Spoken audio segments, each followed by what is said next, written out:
I was, as I often am, browsing my digital game library for something to talk about as the PS5 currently has so little worth buying. There's that new Ratchet and Clank thing, but as I've never been overly keen on the series, I don't have any real desire to fork out for it just yet, maybe next month. And there are a couple of bits here and there, but I think for a while my focus will be on smaller indie titles, or more likely the pile of shit I already have. You might think that has shown my hand a wee bit early, just referring to everything I own as a pile of shit, and that today's two games will both be steaming piles of horse nuggets in my eyes. I say hold on there, passing weirdo. I planned this episode as sort of an upbeat counter to last time's. Not that I feel bad about talking shit about Demon's Souls. The remake that was awkwardly made to give the PS5 a reason to exist, and in my mind just didn't succeed at that. But no, stop that. It's positive day, motherfucker. And we've got two nice little titles for the occasion. First up is a game I discovered by accident a few years ago. Like last time's subject, it also hails from the PS3 days, only it never got a flashy remake to pathetically justify a console to give it a leg up in a meaningless contest. No, stop it, Phantus, be positive, you shit. The game in question is Contrast, which in contrast to early Demon's Souls, is a completely different game, and this joke won't ever work at all. Contrast is a 2D, 3D puzzle adventure game.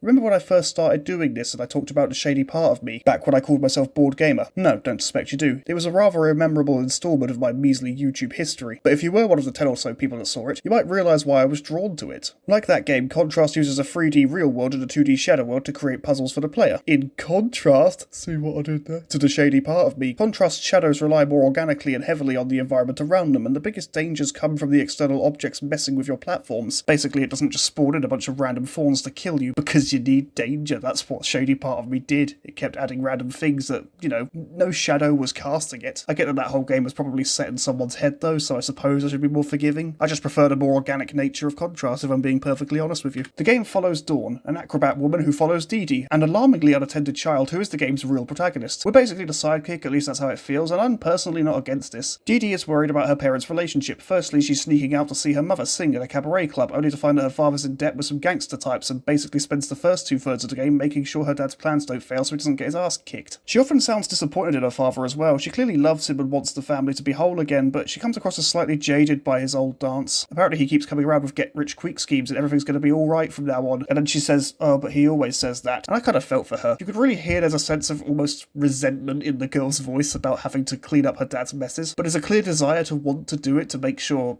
again, he doesn't get killed. In short, I found her as a character to be rather engaging. Dee Dee feels more responsible and clever than her mother and her father, who seem to be winging their way through their relationship and through their lives, which is basically just being an adult. For Christ's sake, her mum literally leaves her at night to go to work. She doesn't even have a babysitter from what I can tell, and there are even collectibles in the form of letters to suggest her mum is in financial shit and she's at risk at losing Dee Dee to social services for doing this sort of thing. It's quite a plot-heavy game is the point, and I'm rather keen on this, but how does the platform and gameplay hold up? Well, it's all straightforward enough. While some of the shadow-based challenges can drag a little, they're mostly straightforward and functional. You use jumps, a weird dash move, and the ability to rapidly shift in and out of the 2D space to clear obstacles. In the 3D space, you can adjust lights, which can affect the size and shape of platforms in the 2D shadow realm. That's pretty much it for gameplay. There are no other mechanics to really mention. I said there are collectibles. These do a good job of building the world, and the world itself is in a state of disrepair and perpetual collapse. Yeah, maybe that's worth mentioning.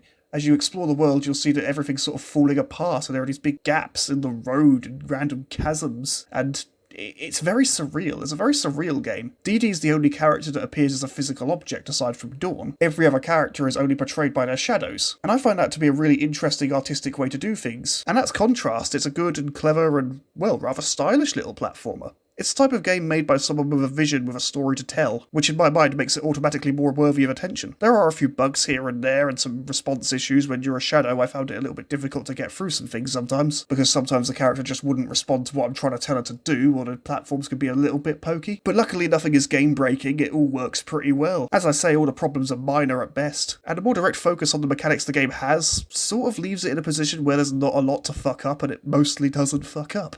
Contrast, good game, give her a go. That's the point of this whole bit. I was initially worried that talking about just Contrast this week would leave us in a position where my review is half as long and therefore even less likely to get seen by people. It's mostly because Contrast is such a small game there's not a lot to say about it, and that's why I decided to make a double bill this week. The second game this week is Portal Knights, also known as Minecraft, another version. Okay, that's not fair really. Whilst this little block-based crafty game does like all the others and uses Minecraft as a source of inspiration, it does have its own ideas and identity. You are a Portal Knight, a little Playmobil-looking fuck who goes on an epic quest to travel from island to island to build new portals to keep doing that thing. The world has been shattered and ripped apart, and you are exploring it to gather materials to build, weapons to fight, and again, more portals to repeat this cycle.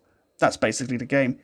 So it does have a sort of loose feeling plot, though plot feels like the wrong word. More of a setting really than an actual story. But to be honest, you don't come to Portal Knights for the story, you come here to build giant golden penises, or maybe that was just me. You come here to build, that's what you come here to do. Back when I first played the game, that was my goal, of course, building a giant golden willy, which consumed about 20 gaming hours of my life. Kinda wish I still had that save lying around. This time around, I didn't get quite that far. Mostly because, since I last played, I've noticed the addition of a creative mode, or maybe it's always been there and I just missed it like the bellend I am. You can build your own levels with a variety of bits, which is nice, or you could explore in the adventure mode and complete quests. They're fairly simple quests, but you can do that, and that's most of what I did. See, whilst the game's story can only be called a story in the same way I could be called successful, either as a joke or after extreme qualification, its inclusion gave me more of a reason to stick around. Minecraft dumps you into a sandbox and lets you survive, that's all it does. Portal Knights, on the other hand, gives you a loose sense of structure, but still gives you plenty of freedom. There is a bit of faffing around with travelling between islands, and your inventory fills up pretty fast, and I can't seem to think of a way to improve that. But the game's adventure mode adds enough video game to this creation tool to keep me invested. I never got into Minecraft because I enjoyed a sense of structure and I couldn't be arsed with all the extra survival meters. But in Portal Knights you have a loose goal and the only meter I had to worry about was health. Well, I guess there's also mana, but it doesn't really matter.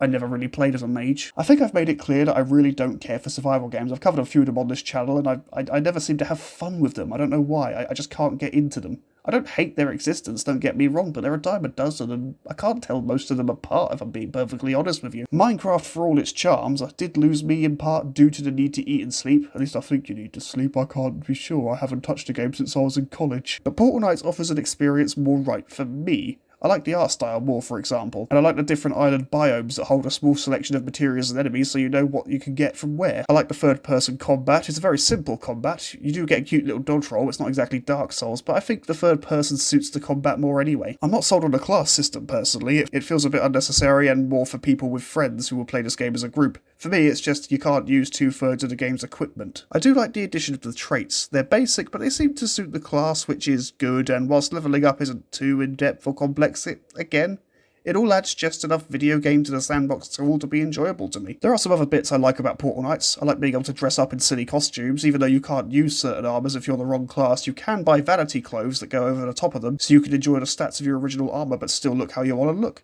That's a nice feature. I like the cutesy design of the bosses, and I kind of just enjoy the game. It's a fun little game to kill a few hours with. So you know what? I guess it's another recommendation right there. Portal Knights is pretty good. Give her a go as well. Looky there, 2 games this week and I recommend them both. Talk about being positive, I'm great at this. Contrast is a clever and interesting puzzle platformer game with a good story and a lot of style. Portal Knights is a viable alternative to Minecraft for those who enjoy a bit more structure and some RPG elements. I definitely get more out of these two than I do out of most big AAA games. A pointless sentence really, as most of those games are big empty nothings. I'm starting to edge more and more towards indie games and middle shelf games as my main source of entertainment.